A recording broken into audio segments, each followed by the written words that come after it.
When thinking feels harder than it used to, unfinished things settled. For many people, the first sign that something feels wrong isn't physical, it's mental. Decisions take longer than they used to, words don't come as quickly, focusing feels tiring instead of energizing.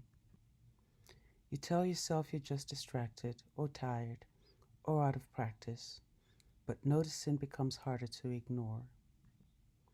This is often where fear enters, not dramatic fear, quiet, private fear. Is this normal? Am I losing something? Should this be easier than it feels? But most of the time, what's happening is not loss, it's load. Thinking feels harder when the mind is carrying too much. Unfinished decisions, unresolved questions, open loops that never quite close. Imagine trying to hold too many items in your hands at once. You don't lose strength, you lose coordination.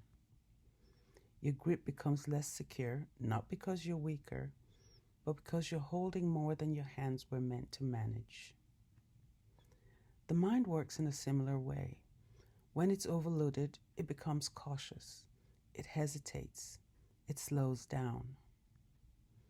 That slowing is often misread as decline, but it's frequently a protective response. Your mind is asking for fewer demands, not more effort. This is why overwhelm can masquerade as loss of ability. When thinking feels harder, you may stop engaging with things that once mattered to you, not because you can't, but because it feels risky. Over time, this can quietly erode confidence. This isn't weakness. It's what happens when trust in your own judgment gets shaken. The good news is that trust can be rebuilt, not by forcing clarity, not by speeding yourself up, but by reducing the load.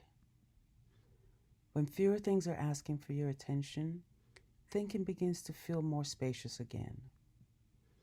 You don't need to think better, you need to carry less. If thinking has felt harder than it used to, you're not broken, you're not failing, you're likely just overloaded, and that can be addressed gently. Unfinished things settled. Next week, the false promise of catching up.